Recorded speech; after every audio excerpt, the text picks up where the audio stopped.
दोस्तों नमस्कार, सत श्री अकाल और सलाम। आज मैं आपको सुहेली की नरभक्षी बाघिन की स्टोरी सुनाने जा रहा हूँ। यह इस नरभक्षी शेरनी का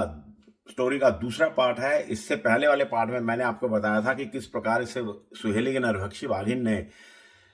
एक इंसान अकबर को मार डाला था और उसके बाद वो फॉरेस्ट डिपार्टमेंट के एक बैल को भी मार कर ले गई थी। और उसके बाद इस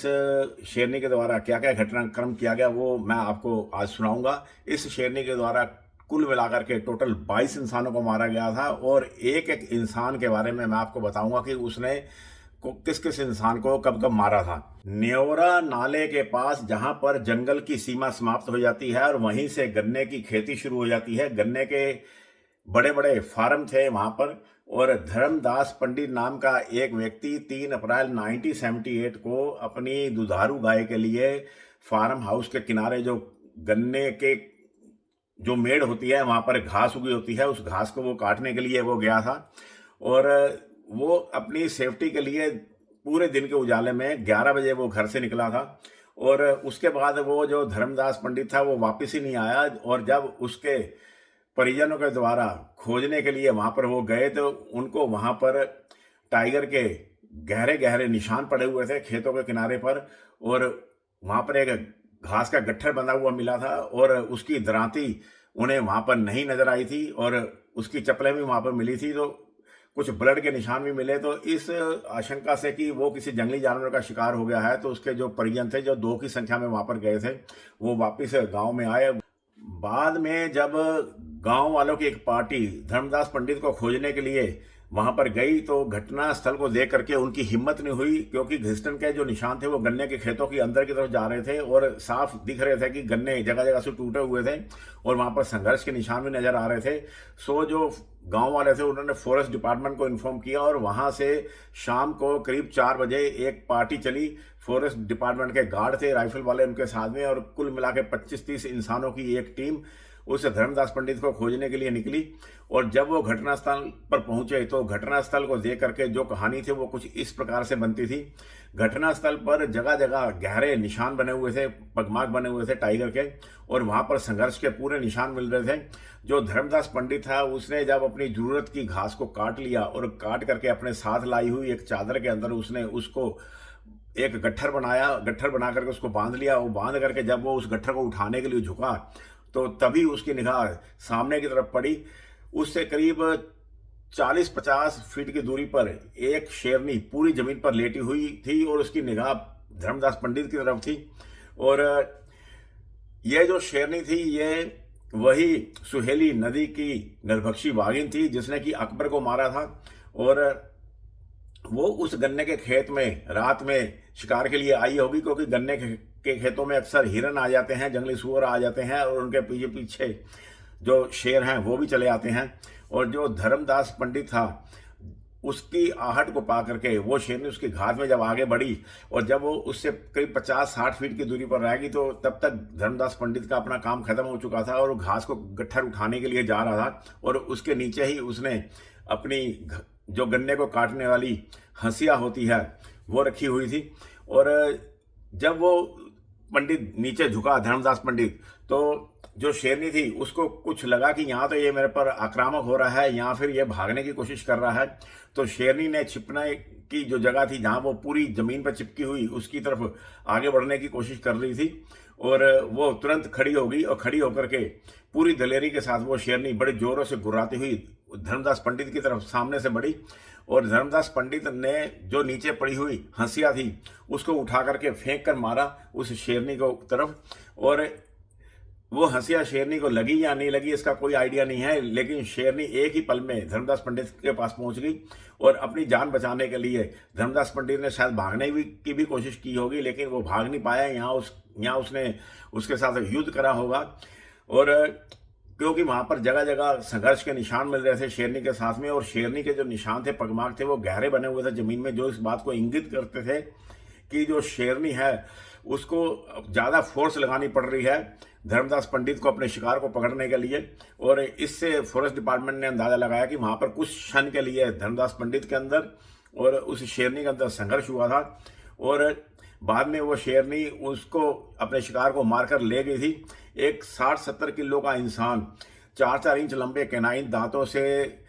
सुसज्जित एक शेरनी के साथ में, जिसकी खुरपे जैसे जिसके पंजे हों और जिसका वजन 200 किलो के आसपास हो और जो रोज 200 किलो के जानवरों को ठिकाने लगाती हो, उससे मुकाबला नहीं कर सकता। ये पूरा बेमेल का मुकाबला था और इसमें 1 सेकंड के अंदर ही वो जो शिकार था वो मारा गया। और जब फॉरेस्ट डिपार्टमेंट वहां पर आया तो उन्हें उस धर्मदास पंडित की चप्पलें मिली, एक चप्पल कुछ दूरी पर मिली और घिसटन के निशान थे। और जो हंसिया थी वो करीब 50-60 फीट की दूरी पर पड़ी हुई थी और वो उस गट्ठर के पास नहीं पड़ी हुई थी, वहां पर शेरनी के पूरे लेटने के निशान बने हुए थे। और बाद में जो फॉरेस्ट डिपार्टमेंट था उन्होंने पूरे गन्ने के अंदर ढूंढाई करी, पूरे ढूंढते रहे, पूरा खोजा और जो निशान थे वो गन्ने के खेतों के बीच में से होते हुए बाद में जंगल के अंदर निकल गए। और शेरनी करीब 250-300 मीटर अपने शिकार को खींचकर ले गई थी और जगह जगह उस शिकार के कपड़े मिलते जा रहे थे। और बाद में जहां से जंगल की सीमा शुरू हो जाती थी वहां से केवल 20-30 फीट की दूरी पर उस शिकार का सिर मिला और कुछ इंस्टास्टाइन मिली और उसके बाद उसका बॉडी का और कोई पार्ट नहीं मिला। और वो जो नरभक्षक शेरनी थी वो पूरे के पूरे इंसान को मारकर खा गई थी। जो धर्मदास पंडित थे उन्होंने दराती जो फेंक कर मारी थी वो उनके द्वारा शायद एक गलत स्टेप ले लिया गया था। अगर उनके हाथ में वो दराती होती और जब गुत्थम गुत्था का संघर्ष उस शेरनी के साथ में हुआ था तो वो दराती जरूर उनकी हेल्प करती और वो शेरनी को उससे वो घायल कर सकते थे। और दराती फेंक कर मारने से उनके पास जो एकमात्र हथियार था उससे वो वंचित हो गए थे। और जो खूनी संघर्ष हुआ था उस शेरनी के बीच में और उसके शिकार के बीच में, तो उसमें वो जो शिकार था वो कुछ सेकंड से ज्यादा टिक नहीं पाया और शेरनी का शिकार बन गया। 3 अप्रैल के बाद 6 अप्रैल 1978 को, यानी उसके 3 दिन के बाद ही एक नेपाली पदम बहादुर उस शेरनी के हत्थे चढ़ गया। और वो घटनाक्रम कैसे हुआ वो मैं आपको बताता हूं। दुधवा के जंगल से करीब 4-5 किलोमीटर दूर गन्ने के खेत थे और उस गन्ने के खेत में रखवाली के लिए जमीन से करीब 18-20 फीट की ऊंचाई पर एक पेड़ पर, जो गन्ने के खेतों के किनारे एक पेड़ था, उस पर एक मचान बांधी हुई थी। और उस मचान के ऊपर पदम बहादुर नाम का एक नेपाली जो कि रखवाली की नौकरी करता था एक फार्म हाउस के लिए, वो वहां पर रात को बैठ जाया करता था। और 18-20 फीट की ऊंचाई पर बैठने से सुरक्षा रहती थी और गन्ने के खेतों को चरने के लिए आने वाले हिरणों और जंगली सूअरों को भगाने के लिए उसके द्वारा एक जुगाड़ बनाया गया था। गन्ने के जो बहुत बड़ा फार्म हाउस था उसके बीचों बीच बल्लियां गाड़ करके एक और दूसरी बल्ली के बीच में करीब 100-150 फीट का अंतर था और उनके बीच में रस्सी बांधी हुई थी। और जहां पर वो नेपाली पदम बहादुर बैठता था मचान के ऊपर, वहां से वो जो गन्ने का जो खेत का बीच वाला हिस्सा था वो करीब 200-250-300 फीट की दूरी पर था और 7-8 बल्लियां बांधी हुई थी। और आप बल्ली बांधी होगी या बांस बांधा होगा, कुछ भी बांधा होगा, लेकिन एक खंबे नुमा बल्ली बांधी हुई थी और उनके साथ सारे एक रस्सी जाती थी। और उस रस्सी का जो आखिरी सिरा था वो जो गन्ने का फार्म था उसके बीचों बीच जाता था और उस आखिरी सिरे पर एक बहुत बड़ा खाली कनस्तर लटका रखा था और उसके बीच में एक घंटी लटका रखी थी। और उसके दूसरा सिरा वो पदम बहादुर मचान के ऊपर 20 फीट की ऊंचाई पर लेकर के बैठ जाता था और रात को हर आधे 1 घंटे के बाद में वो रस्सी को जोरों से खींचता था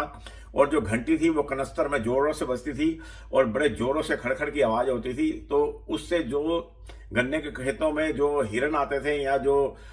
सूअर आते थे वो खड़खड़ की आवाज को सुन करके भाग जाते थे, क्योंकि शांत वातावरण में वो खड़खड़ की आवाज बहुत दूर तक जाती थी और ऐसा लगता था जैसे वीराने में कोई देते जोरों से हंस रहा हो। और इस प्रकार वो अपने खेतों की रखवाली करता था, रात को मजदूरी का काम करता था एक किसान के लिए। और शाम को करीब 6 बजे के आसपास में वो जो पदम बहादुर था वो अपने पीने का पानी लेकर के, साथ में कंबल आदि लेकर के, खाना लेकर के, वो एक सीढ़ी नुमा बांस की सीढ़ी बनी हुई थी और उसके सहारे वो उस मचान पर चढ़ करके बैठ करके सुरक्षित जगह पर बैठ गया। और रात भर वो 1-1 घंटे के बाद में वो टीन बजाता था और उस टीन बजाने से जो जानवर थे जो उस खेतों में आते थे वो भाग जाते थे। और उस रात वो जो नरभक्षी शेरनी थी सुहेली नदी की, वो टहलती हुई गन्ने के खेतों में ही घूम रही थी। अक्सर जो मेरे साथी दुधवा नेशनल पार्क के आसपास के इलाकों में रहते हैं, उनको मालूम होगा कि वहाँ पर बड़े-बड़े गन्नों के खेत हैं और आज भी वहाँ पर गन्ने के खेतों में टाइगर आ जाते हैं और वहाँ पर गन्ने के खेतों के टाइगर की एक पूरी की पूरी पीढ़ी वहाँ पर जवान हो चुकी है और जवान होकर के वो मर भी गई है और कई बच्चों का जन्म उन गन्ने के खेतों में होता है। और जिस इलाके में जिस जानवर का जन्म होता है वो उसको अपना घर मान लेता है। अक्सर जो कमजोर शेर होते हैं, वो जो युद्ध में हार जाते हैं या जो बूढ़े हो जाते हैं, वो जंगलों से धकेल करके जंगल के किनारे पहुंचा दिए जाते हैं और फिर वो गन्ने के खेतों में आकर के शरण ले लेते हैं। और इस प्रकार उस रात वो जो शेरनी थी वो 3-4 किलोमीटर दूर जंगल से निकल करके गन्ने के खेतों में शिकार की टोह में आई थी कि कोई हिरन मिल जाए या कोई सूअर मिल जाए या कोई बारहसिंगा मिल जाए, क्योंकि वहाँ पर बारहसिंगे भी दुधवा नेशनल पार्क के जंगलों में मिलते हैं। तो जब जोरों से खड़खड़ की आवाज़ उस शेरनी के कानों में पड़ी तो उस शेरनी को आइडिया लगा कि जरूर वहां पर कोई ना कोई इंसान है, क्योंकि ये ऐसा जुगाड़ वहां के किसानों के द्वारा उस समय कई जगह बनाया जाता था। और वो जो शेरनी थी वो इंसानों के बीच ही रहकर पली थी और गन्ने के खेतों में वो अक्सर आती आती थी, क्योंकि जो शेर बहुत समझदार जानवर होता है और वो बहुत जल्दी हर चीज़ों को सीख लेता है। और अपनी इसी समझदारी के कारण जो शेर होता है वो सर्कस के अंदर भी आसानी से पालतू बन करके करतब दिखाता है। बहरहाल वो शेरनी जब उस आवाज़ की दिशा की तरफ बढ़ी तो उसको यह आइडिया था कि वहाँ पर कोई इंसान होगा और उसकी टो में जब वो आगे बढ़ी तो उसने दूर से ही देख लिया कि जो एक इंसान है वो पेड़ के ऊपर 20 फीट की ऊंचाई पर बैठा हुआ है, क्योंकि शेरों की निगाह रात को बहुत बढ़िया होती है, उनका विजन बहुत शानदार होता है रात को देखने के लिए। तो वो शेरनी पदम बहादुर के मचान के पेड़ से करीब 200-250 फीट की दूरी पर गन्ने के खेतों में स्पॉट लेट गई और उस शेरनी ने करीब 4-5-6 घंटे तक पदम बहादुर का इंतजार किया नीचे उतरने का। और शेरनी को कहीं काम पर नहीं जाना था, उसको कोई काम पर जाने की कोई जल्दी नहीं थी। और जो शेर होते हैं उनमें बहुत धीरज होता है, अपने शिकार के लिए वो कई कई घंटों तक बैठ सकते हैं। और अगर धीरज का मुकाबला करें तो जो लेपर्ड होता है उसमें शेर से भी ज़्यादा धीरज होता है और लेपर्ड तो कई कई घंटों तक बिना हिले डुले शिकार की टोह में एक ही जगह पड़ा रह सकता है।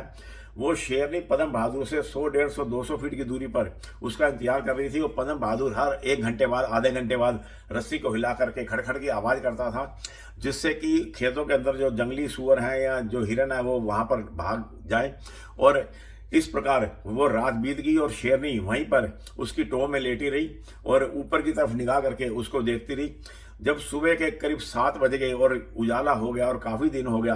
तो जो पदम बहादुर था वो सीढ़ी से जब नीचे उतरा, जब शेरनी ने देखा कि उसका शिकार अब सीढ़ी से नीचे उतर रहा है तो वो रेंगती हुई बड़ी तेजी से आगे बढ़ी। और जब पदम बहादुर नीचे उतर रहा था तो उसका जो मुंह था वो पेड़ की तरफ था, क्योंकि हमेशा इंसान ऐसे उल्टा करके उतरता है, तो उसकी पीठ पीछे की तरफ थी और पीठ की तरफ से शेरनी बड़ी तेजी से आगे बढ़ती हुई उससे केवल 25-30 फीट की दूरी पर आकर के सपाट जमीन पर बिल्कुल लेट गई। और पदम बहादुर अपनी सोच की क्रिया के लिए और जब वो नीचे उतरा